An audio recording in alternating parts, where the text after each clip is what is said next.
போற்றி. ஏகம்பத்துரை எந்தாய் போற்றி. பாகம் பெண்ணொரு ஆனாய் போற்றி. காவாய் கனகத்திரளையே போற்றி. கையிலே மலையானே போற்றி போற்றி.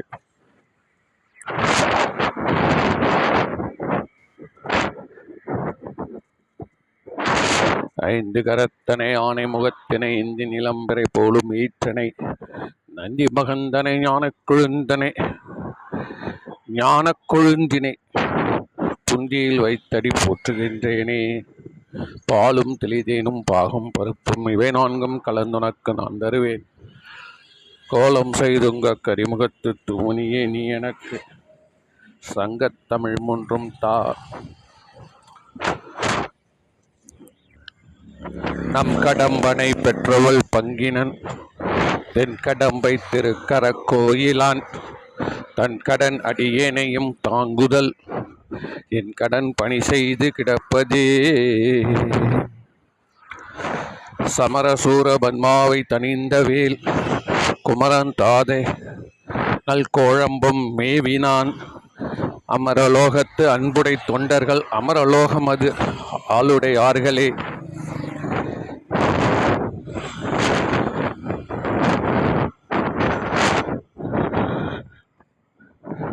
உலகலாம் உணர்ந்து ஓதற்கரியவன் நிலவுலாவிய நீர்மலிவேனியன் அழகில் சோதியன் அம்பலத்தாடுவான் மலசிலம்படி வாழ்த்து வழங்குவோம்.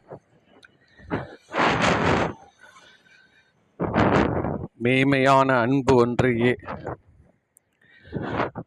குறிக்கோளாக கொண்டு மனம் மொழி மெய்களால் பயிற்சி செய்து இறைவனை நாடி வாழும் சிவனடியார்கட்கு பணிவான வணக்கங்கள்.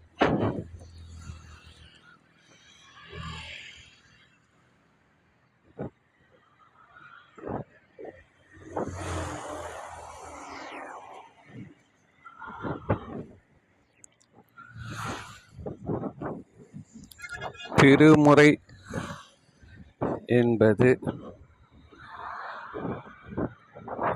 உயிர்களை உய்விக்க பெரியவர்களால் பாடப்பட்ட ஆன்ம அனுபவ மற்றும் வழிகாட்டி நூல்களாகும். கண்டவர் விண்டிலர் விண்டவர் கண்டிலர் என்பது யாவரும் அறிந்ததே. இருப்பினும்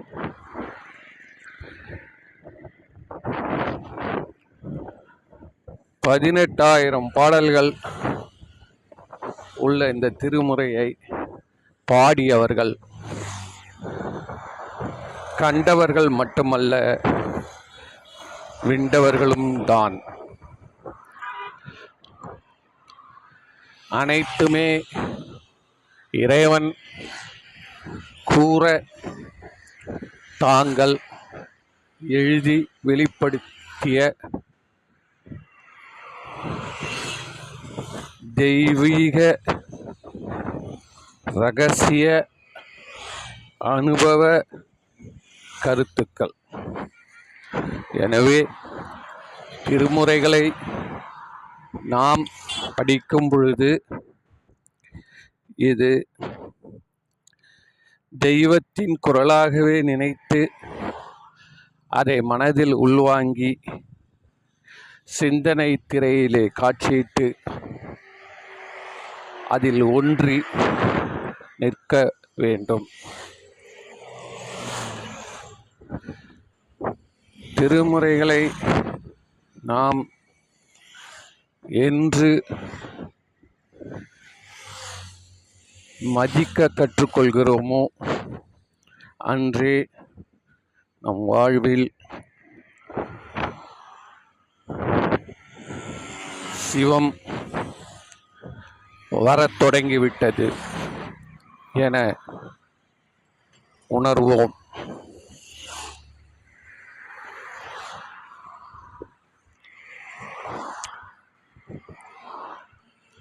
திருமுறையை ஏன் இவ்வளோ உயர்வாக நாம் கொண்டாட வேண்டிய அவசியம் என்ன அப்படின்னீங்கன்னா,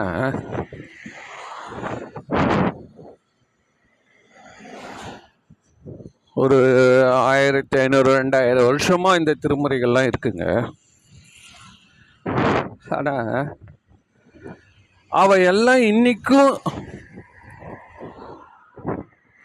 நாளைக்கு வரப்போகிற சந்ததிகளுக்கும் அது உறுதுணையாக இருக்கு. ஏன்னா அதில் உண்மை இருக்கு. சரி,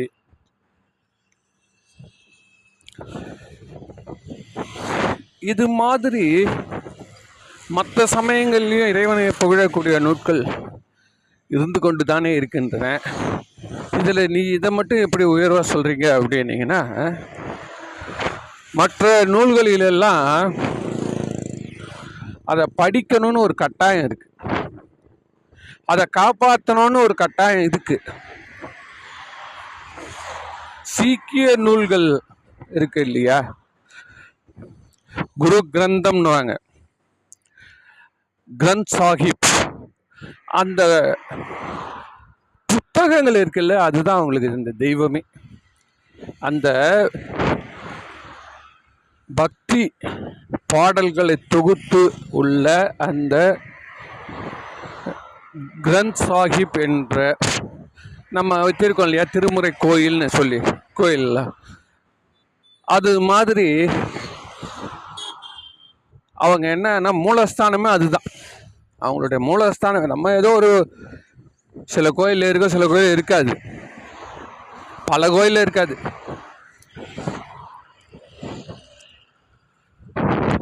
அதனால அந்த திருமுறையை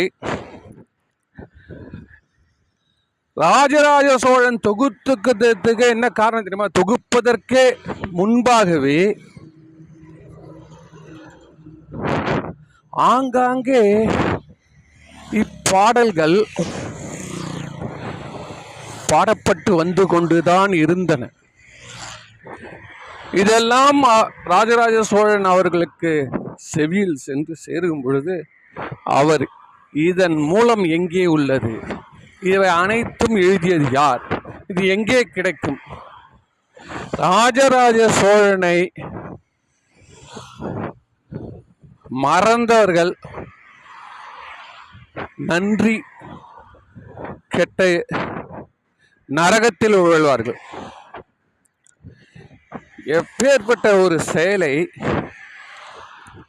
அறிவின் திறத்தினால் நமக்கு பெற்றுக் கொடுத்தார், செய்து முடித்தார் சார். இப்போ நம்ம என்னதான் இருந்தாலும் தில்லைவாழ் அந்தணர்களை நாம் மதித்தாலும் அவர்களுக்கு பொதுமக்களுக்கு இடையே ஒரு எப்பொழுதுமே ஒரு இடைவெளி இருந்து கொண்டுதான் இருக்கிறது.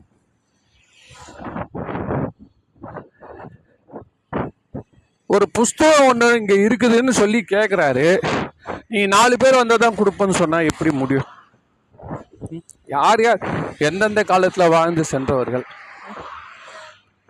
அவருக்கு மேலே தப்பு இல்லை. அவர்கள் அந்த ஸ்ட்ரிக்டாக அதை பண்ணதால தான் அது அத்தனை வருஷம் அதுவாக காப்பாற்றி வச்சுருந்தோம். போயிடுச்சு, அங்கேயே நிறைய செல் அரிசி போயிடுச்சு. ராஜராஜ சோழன் இன்னும் ஒரு 500 வருஷம் கழிச்சு வச்சுருந்தா இன்னைக்கு 18,000 பாட்டில் நமக்கு ஒரு 1000 பாட்டு தான் கிடச்சிருக்கு. அவ்வளோதான் போயிடுச்சு, ஆங்காங்கே பாடப்பட்டு வந்துள்ளது. இதெல்லாம் முறையாக எடுத்து செப்பேடு செய்து ஆங்காங்கே கோயில்களில் ஓதுவார்களை நியமித்து எந்த ஒரு கோயிலிலும் இந்த மாதிரி எந்த ஒரு மாநிலத்திலையும் தங்களுடைய தாய்மொழியில் இறைவனை பாடுவதற்கு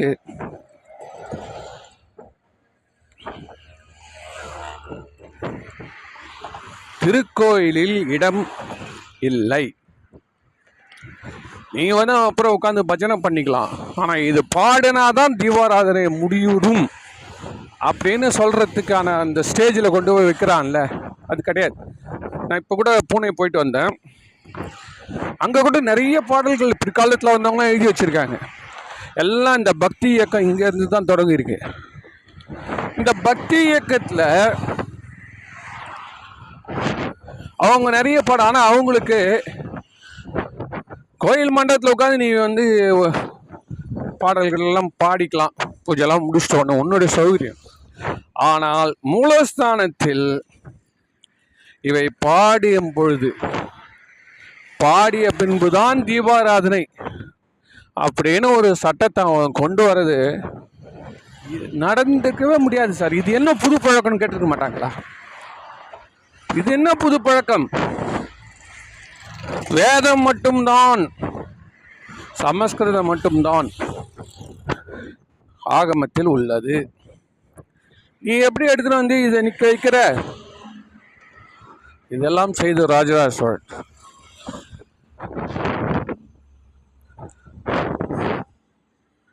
ஏன் செய்தார் என்றால், அந்த பாடல்களின் சக்தியை யாருமே மறுக்க முடியாதபடி ஆகிவிட்டது.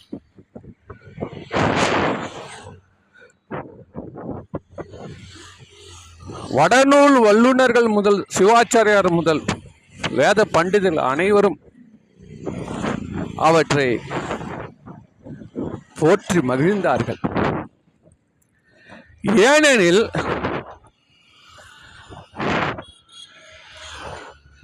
அதில் ஒரு தெய்வீகம் பொருந்தி உள்ளது. எனதுரை தனதுரையாக உள்ளது. அது அதன் வைப்ரேஷனை அவர்கள் கண்டு கொண்டார்கள். ராஜா சொன்னானுக்கெல்லாம் செய்கிற ஆள் கிடையாது. அது முதல்ல நீங்கள் புரிஞ்சுக்கணும். ராஜா வந்து கேட்ட உடனே எடுத்து கொடுத்துட்டாங்களா? கொடுக்க மாட்டேன்னு சொல்கிறாங்க. ஏனெனில் அவர்களுக்கு சொல்ல கொடுக்கப்பட்டது 4 வந்தால் தான் திறக்கணும். அப்போ அவங்க எத்தனை காலமாக காப்பாற்றிட்டு வந்திருக்காங்க. அவனா அது காப்பாற்றலன்னா இது கூட கிடச்சிருக்காது. ஸோ அவர்களிடம் ஒரு கடும் பக்தி இருக்கிறது.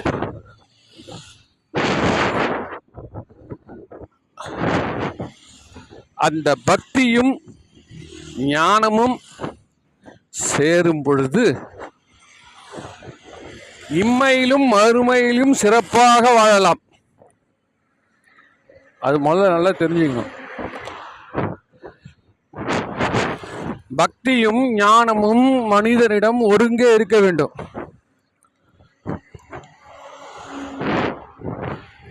நம்மளுடைய பக்தி வழிபாட்டு முறைகளை அறிவுபூர்வமாக நடத்தி கொண்டே செல்ல வேண்டும்.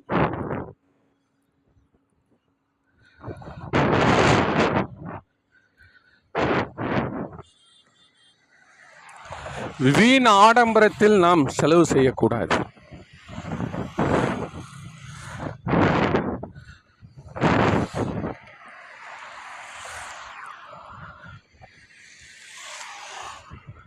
உயிர் பலியிடுதல் கூடாது இறைவன் பெயரால்.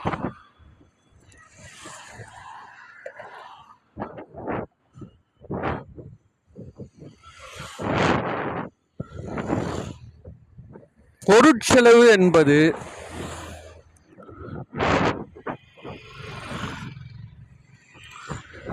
சிக்கனமாக இருக்க வேண்டும். சரி,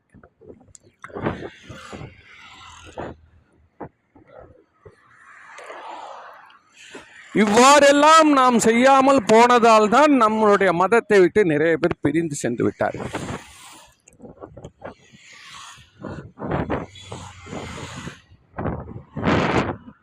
இந்து மதத்திலிருந்து தோன்றியவைதான் பிற மதங்கள் அனைத்தும்.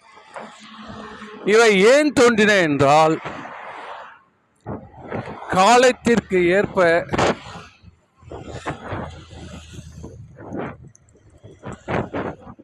இந்து மதமானது எந்த ஒரு மதமும் தன்னை மெருகேற்றிக் கொண்டே செல்ல வேண்டும். அப்படி செல்லாத அனைத்து மதங்களும் சமயங்களும் நாளடைவில்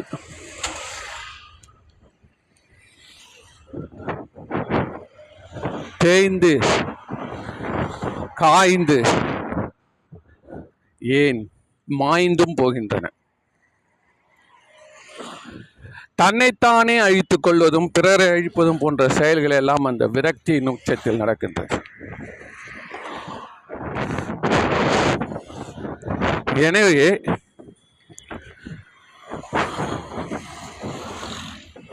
மதத்தின் பெயரால்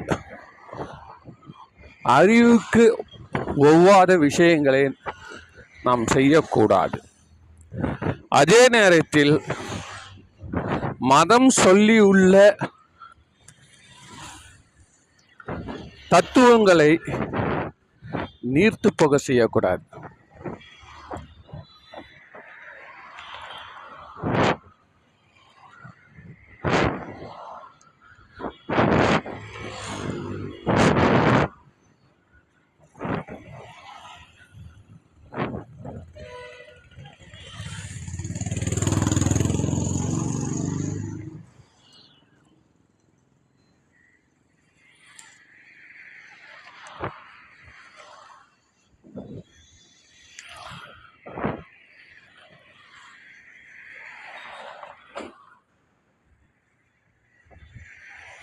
திருமுறையில்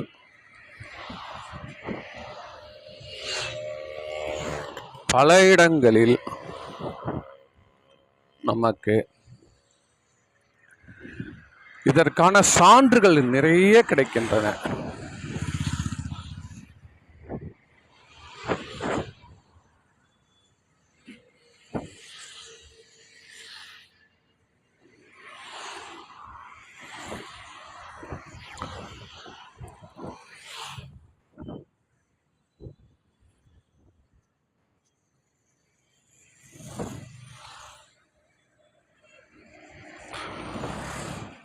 ஞானசம்பந்தர் செய்த அற்புத செயல்கள் பல அவற்றை ஒவ்வொன்றாக நாம்